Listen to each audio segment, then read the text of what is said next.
Okay, let's jump right into this explainer with a pretty wild fact.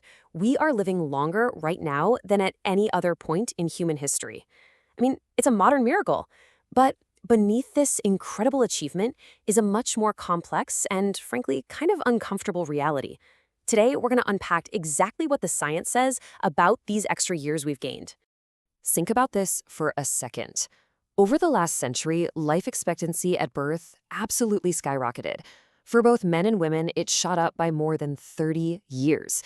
We got incredibly good at treating infectious and parasitic diseases, which basically just pushed death back to old age. But that brings us to a really fascinating and honestly provocative tension.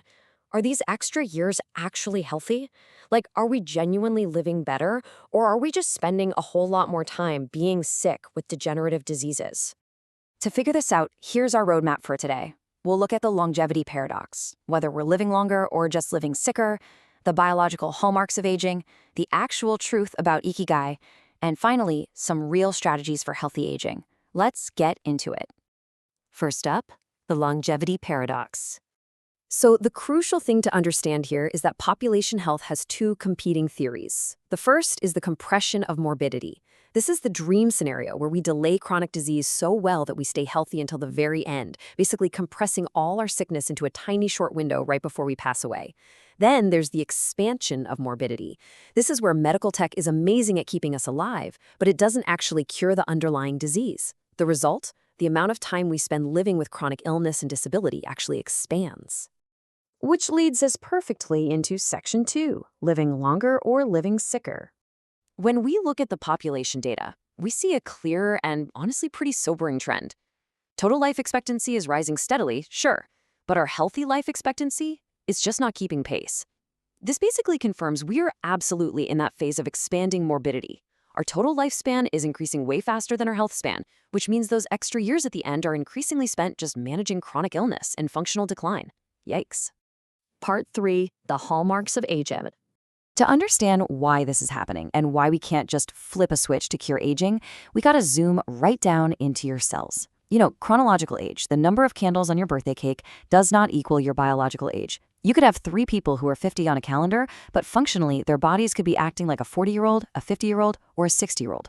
Your biological age depends heavily on whether your everyday lifestyle factors are actively accelerating cellular stress or slowing it down. Science groups the drivers of this cellular decline into 3 interconnected layers, known as the hallmarks of aging. First, you've got the primary hallmarks. Think of these as the root causes, things like DNA damage and telomere shortening. When these start piling up, your body triggers the antagonistic hallmarks. These are actually meant to protect you, like shutting down damaged cells in a process called cellular senescence, but over time, they turn against you and cause damage. All of this eventually cascades into the integrative hallmarks, which is just full-body systemic decline, characterized by things like stem cell exhaustion and chronic inflammation. It's essentially a biological pipeline. We start with local, primary damage, move through those antagonistic defense responses, and go straight into full-blown systemic diseases. This is exactly how localized cellular stress transitions into major conditions like Alzheimer's, heart failure, or osteoporosis. If we want to extend our health span, we literally have to find a way to interrupt this exact pipeline. All right, Section 4, the truth about Ikigai. Let's take those cellular realities and apply them to a concept you've probably heard a lot about when it comes to blue zones and longevity. Ikigai. First off, we've got to strip away the westernized wellness myths. The real, research-backed version of Ikigai isn't some magical 4-circle Venn diagram about finding your career. Large Japanese cohort studies define it simply as a broad, everyday, lived sense of purpose. It's just cultivating things that make your days feel worth living. And the science is super clear. People who report having this sense of purpose genuinely have lower all-cause mortality, even when adjusting for other variables. But let's be scientifically honest here. Correlation is not causation. Having a sense of purpose is a statistical association. It most likely works by reducing your chronic stress, encouraging healthier daily behaviors, and keeping you socially engaged. All of those things act directly on the cellular hallmarks we just talked about. So it's absolutely vital for health, but it's not a standalone anti-aging magic pill. The real truth is that longevity in blue zones, like Okinawa, is a completely multi-causal reality. Ikigai is just one piece of a much larger puzzle. The real secret is the combination. It's that lived sense of purpose, mixed with a plant-heavy, nutrient-dense diet, lifelong daily physical activity, tight-knit social networks that prevent isolation, and yet, genetics play a role too. Together, these factors actively reduce biological stress and pump the brakes on the hallmarks of aging. Which brings us to our final section, strategies for healthy aging. It's amazing how our proactive daily habits directly map onto the biology of aging. For example, things like caloric restriction or compounds like metformin can actually help correct deregulated nutrient sensing. Simple daily walking and strength training, they directly fight off mitochondrial dysfunction and muscle loss. Embracing mindfulness and that sense of Ikigai can positively shift your epigenetics by lowering chronic stress. Even just keeping close friendships helps shut down chronic systemic inflammation. Everything is connected. And we absolutely can't forget our environment.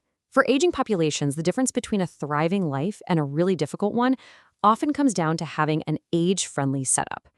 Leveraging smart home technology and staying completely on top of proactive health screenings to catch things like high blood pressure early, these are absolute game changers for secondary prevention.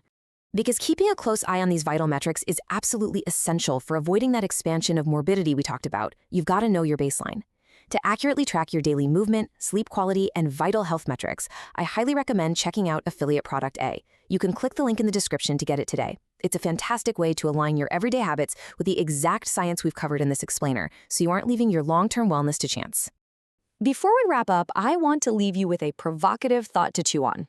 As medical tech keeps adding years to human life, what are you doing with yours? Are you optimizing your habits just to live to 100 on a calendar?